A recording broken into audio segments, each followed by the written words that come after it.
La connaissance, c'est un rapport. C'est un rapport entre un sujet qui connaît et un objet qui est connu. Question à 10 €. Du sujet ou de l'objet, quel est le terme le plus important ? Quel est le terme à partir duquel je dois lire le rapport entre les deux termes ? Eh bien, selon la réponse donnée, vous avez une ligne de partage. Ce que je dis est assez schématique, mais quand même, vous avez une ligne de partage entre la philosophie ancienne et la philosophie moderne. La philosophie ancienne répond, c'est l'objet qui est premier. Et le sujet, en quelque sorte, reçoit dans la connaissance l'objet. Je vais tout de suite donner son nom à ce type de connaissance, cela s'appelle la contemplation. En effet, dans la contemplation, ce qui est connu s'impose à l'esprit, s'imprime dans l'esprit en l'éclairant. Et donc, celui qui connaît reçoit. Et donc, la vérité est une propriété de l'objet connu. La vérité, c'est la manifestation de l'objet connu au sujet qui connaît. La vérité, c'est l'évidence par soi de l'objet connu. En langage platonicien, et vous avez sans doute quelques souvenirs de Platon, en langage platonicien, ce qui est connu, c'est l'idée. Le propre de l'idée, c'est qu'elle se présente à l'esprit en se représentant dans sa vérité. L'idée est bien, veritas index sui. Imaginez qu'il y ait une vie éternelle après la mort. Il y en a qui y croient, d'autres qui n'y croient pas, mais imaginons ça. Nous contemplerons Dieu. Dites-moi, qu'est-ce qui est plus important ? Dieu, qui est l'objet de contemplation, ou moi, à supposer que j'ai bien passé le purgatoire, ou est-ce moi ? De toute évidence, c'est Dieu le plus important. Et par conséquent, je ne ferai, si je me trouve dans cette position, que recevoir, contempler la perfection divine. Alors vous allez me dire, vous trichez, vous allez chercher Dieu, et vous ajouterez, j'ai une objection, mais dans ce cas, celui qui connaît ne fait rien. Il se contente de recevoir. La vérité de l'objet s'imprime dans l'esprit du sujet. Et donc le sujet est entièrement passif. Eh bien, il faut lire un petit peu d'Aristote. Aristote, à propos de la perception sensible, explique que, quand je regarde cette salle, il y a une espèce de phare qui vous domine, mais je vous distingue mieux si je reçois ce spectacle que vous offrez à mes yeux. Et en quelque sorte, je suis passif. Mais, ajoute Aristote, si cela vient de l'objet, la salle ici devant mes yeux, et si cet objet s'imprime dans mon esprit, néanmoins je suis actif. Il y a bien un acte de la part du sujet. Vous allez comprendre très bien, je vais faire une analogie, l'analogie pédagogique. Le maître, professeur de mathématiques, fait une démonstration et l'enseigne à l'élève. L'élève reçoit la vérité de la démonstration. Et il la reçoit sous l'autorité du maître. Mais quelle est la différence entre le bon élève et le mauvais élève en mathématiques ? Le mauvais élève en mathématiques se contentera de recevoir. Et par conséquent, il emploiera le théorème qu'il a appris d'une manière mécanique, sans nécessairement comprendre l'utilité du théorème, et il sera incapable d'appliquer le théorème si jamais le problème qui lui est posé déplace un peu les termes. Le bon élève, lui, il comprend, C'est-à-dire, la vérité qu'il reçoit, il la tire de lui-même. En même temps qu'il la reçoit, il se l'approprie, et donc il la tire de lui-même. Et ensuite, il est capable d'utiliser à bon escient le théorème en question. Je passe au moderne. À ma question initiale, les modernes répondent, le terme le plus important, c'est le sujet qui connaît. C'est le sujet qui connaît. C'est le sujet connaissant qui est premier. Alors, il y a eu assez de Descartes aujourd'hui pour que je n'ai pas besoin de reprendre la chose. Et cette primauté du sujet s'enracine dans le fait que le sujet est capable de se poser lui-même. Je suis, le sujet est capable de se poser lui-même comme étant au principe. Et donc, c'est bien ce qui est premier dans la relation entre le sujet qui connaît et l'objet qui est connu. Et vous voyez que, immédiatement, l'idée de vérité change.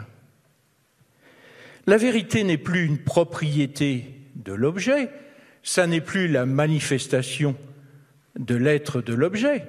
La vérité devient une propriété de la connaissance du sujet.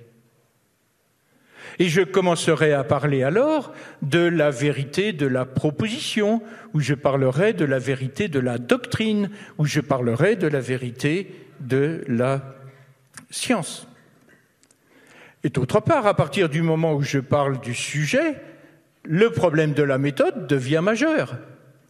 Comment le sujet peut-il accéder à la vérité? Le problème de la méthode devient majeur, alors que, en toute rigueur, on trouve bien chez Aristote une théorie du syllogisme, mais cette théorie du syllogisme est une théorie du jugement, ça n'est pas une théorie portant sur les moyens pour le sujet d'accéder à la vérité.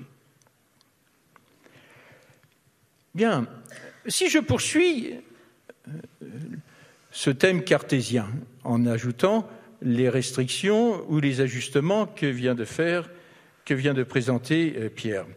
Si, logiquement, à partir de ce principe premier, et au moins au départ, c'est bien le projet de Descartes, d'établir tout le corps des vérités à partir de cette vérité première qui est la vérité du sujet.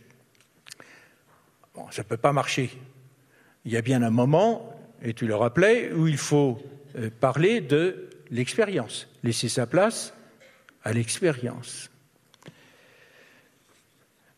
Je vais présenter la difficulté d'une manière, la question étant quel est le rapport entre ce que je peux tirer déductivement de cette vérité première qui est le sujet connaissant, et puis le besoin quand même de l'expérience. J'ai présenté la chose d'une manière différente. Ce qui caractérise la science moderne, ce qu'on appelle au XVIIe siècle la philosophie naturelle, c'est-à-dire la physique, mais la science de la nature. Et je rappelle que dans la science de la nature, par exemple, quand on étudie la nature de l'âme, ça fait partie de la philosophie naturelle, ça fait partie de cette science physique. Ce qui caractérise la science moderne, ce sont deux choses, la mathématisation et l'expérimentation. On passe aux mathématiques. Or, la mathématisation a un coût. Si je traite mathématiquement la nature physique, je ne retiens en elle que ce qui est quantifiable, que ce qui est susceptible d'être établi en rapport. Par exemple, l'attraction de la Lune par la Terre, je dirais qu'elle est proportionnelle au produit des masses et inversement proportionnelle au carré des distances. Et vous voyez que, là je ne parle plus de la Terre et de la Lune, je parle de masse et de distance. Et j'établis un rapport entre les masses et, inversement proportionnel, le carré des distances. Bien, donc, faire basculer la physique, la science de la nature dans la mathématique, cela a un certain coût, comme je le disais. Mais par ailleurs, la science nouvelle se caractérise par un effort d'expérimentation. Passer de la simple description du monde qualitatif à une expérimentation susceptible de valider la connaissance. L'expérimentation. Bien entendu, l'expérimentation, elle est construite. Elle est construite. Elle est toujours déjà informée par la théorie. En quelque sorte, dans l'expérimentation, il y a déjà de la mathématique. Mais il y a bien, par ailleurs, dans l'expérimentation, les preuves de la réalité des choses. Or, si j'expérimente, ce que je vais vérifier, ce n'est pas une vérité établie, c'est une vérité que je vais poser comme hypothèse. Question : comment forme-t-on des hypothèses ?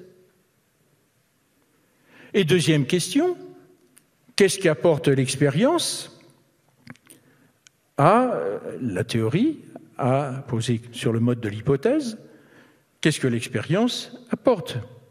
Est-ce qu'elle vérifie l'hypothèse? Est-ce qu'elle la falsifie? Qu'est-ce que l'expérience confirme? Est-ce qu'elle confirme une partie de la théorie, un énoncé de la théorie, ou est-ce qu'elle confirme la totalité ou infirme la totalité de la théorie? Vous voyez, tout un ensemble de questions qui apparaissent à partir du moment où la mathématique fournissant le moyen d'élaborer des hypothèses, ces hypothèses doivent être ensuite vérifiées et prouvées par l'expérience. Comment établit-on les hypothèses? Il y a deux voies. La plus simple, c'est de dire, je ne sais pas si vous connaissez le terme, par induction. C'est-à-dire on part de l'expérience et on va essayer d'inférer à partir de l'expérience une hypothèse, une loi de la nature que l'on va ensuite soumettre à expérimentation. Bien. Bacon, philosophe anglais du début du XVIIe siècle, qui a précédé d'une génération Descartes, et que Descartes avait lu, a essayé de mettre en œuvre une telle méthode inductive, non mathématique. Ce fut un échec. Je saute au XIXe siècle, vous avez peut-être entendu parler dans ma jeunesse, c'était un texte obligé à l'oral du baccalauréat, Claude Bernard, Introduction à la médecine expérimentale. La médecine a ceci de particulier qu'elle n'est pas, disait Claude Bernard, mathématisable. Et par conséquent, il faut mettre en place un mode de validation qui soit à partir de l'expérience. L'explication de Claude Bernard est assez misérable. Tout à coup, il y a un gars qui a une idée et qui formule l'hypothèse. Et puis, si le gars il a du génie, eh bien, cette idée est bonne, on la vérifie dans l'hypothèse et l'on a acquis une connaissance. Ou bien alors, ça c'est le système de l'induction, ou bien je prends le modèle newtonien. Newton, que tout le monde connaît, qui a établi le principe de l'attraction universelle, qui a donné la formule mathématique permettant de calculer cette attraction. Que fait Newton dans les Principia Philosophica Mathematica Philosophiae Naturalis, dans les principes mathématiques de la philosophie naturelle, son ouvrage? Qu'est-ce qu'il fait? Il commence par faire de la mathématique. De la mathématique. Et puis, ça dans les deux premières parties. Et puis dans la troisième, il passe au phénomène. Et en quelque sorte, il construit mathématiquement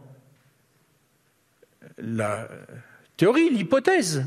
Il construit mathématiquement la théorie, et cette théorie la présente comme une hypothèse à valider par l'expérience. Soumettons à l'expérience cette hypothèse générale de l'attraction universelle. Or, il y a une chose intéressante dans le cas de Newton. Newton énonce la loi, principe universel. Il en donne la formule mathématique. Oui, mais ça n'est jamais qu'une hypothèse qui est vérifiée. Donc, le principe, ce n'est pas un principe évident par lui-même. Ce n'est pas un principe évident par lui-même. Ce n'est pas un principe que je peux tirer de la mécanique de Descartes. Et donc Newton dit, de manière assez discrète, je ne sais pas ce que c'est que l'attraction. Il peut énoncer la loi, donner la formule mathématique et ajouter « je ne sais pas ce que c'est que l'attraction ».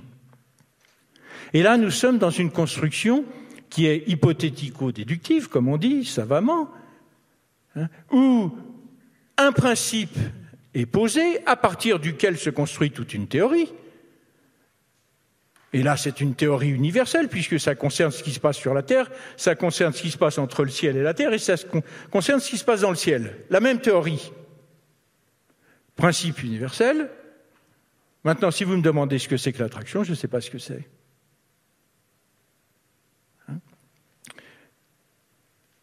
Un principe est ainsi posé, même construit mathématiquement, un principe est ainsi posé, qui n'a pas d'évidence par soi, qui n'a pas de vérité qui soit évidente par elle-même. La vérité du principe est entièrement subordonnée, d'une part à la construction mathématique, et d'autre part au travail d'expérimentation qui vient valider la construction mathématique.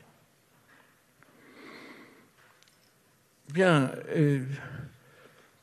l'évolution de la science depuis le Newton a été dans le sens d'une mathématisation de plus en plus poussée,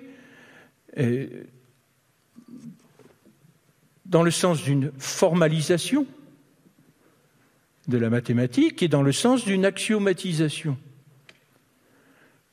Formalisation. Sur quoi résonne la mathématique? Elle ne résonne pas sur les choses. Elle résonne sur des signes. J'ai un souvenir d'école. En CM2, on me soumettait au problème de baignoire. Vous savez, la baignoire se remplit, mais en même temps, elle se vide, et il faut calculer combien de temps il faut pour que, tout en se remplissant, elle se vide. Il était question de baignoire et d'eau qui passait par le robinet. J'arrive en classe de 6e, on me dit « mais c'est tout bête ». Faisons un calcul algébrique, transformons les choses en signes et on établit le rapport entre les signes à partir des données dont on dispose. On est entré dans la mathématique et dans une mathématique abstraite. La mathématique n'a pas besoin des choses, elle porte sur des signes. Vous savez que dans les colloques, les mathématiciens ont une grande supériorité, c'est qu'ils n'ont pas besoin de parler. Ils ont un langage qui est universel, qui est le langage des signes. Alors après, on étudie, on construit les rapports entre les signes. D'autre part, dans la construction de la théorie mathématique, autrefois, au temps d'Euclide, et après Euclide, mais pendant longtemps, on distinguait entre les axiomes et les postulats. Aujourd'hui, on construit une axiomatique. Il n'y a jamais que des axiomes, des termes premiers et des lois logiques que l'on applique. Si je demande à un mathématicien pourquoi construisez-vous cette axiomatique de telle façon et non pas de telle autre, il me répondra 1. Je n'y rencontre pas de contradiction quand je la développe, une raison logique. Et puis 2, si vous voulez en construire une différente, vous le faites. Vous savez, c'est le passage de la géométrie euclidienne aux géométries non euclidiennes. Bien. Mais si je continue à dire, quand j'étudie la philosophie naturelle, quand je fais la science de la nature, j'ai besoin de la construction mathématique.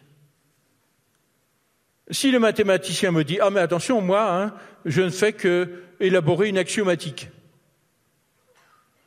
Et puis si vous voulez en élaborer une autre, vous en élaborez une autre. Je vais dire « Mais ça ne va pas. On est en train de parler de la réalité des choses. La science de la nature, la science physique, parle de la réalité des choses. » Quelle va être la fonction de l'expérience ? La fonction de l'expérience, inévitablement, sera limitée. Qu'est-ce qu'on va faire ? Une théorie mathématique.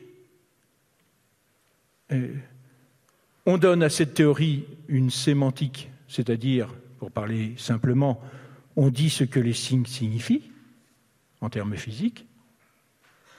Et puis ensuite, on soumet à l'expérimentation. Qu'est-ce qu'on a fait ? On a construit un modèle. On a construit un modèle.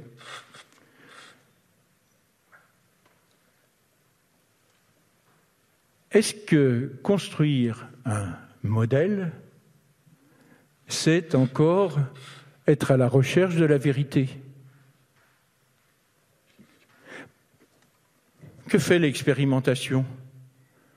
L'expérimentation va dire ça marche jusqu'à un certain point.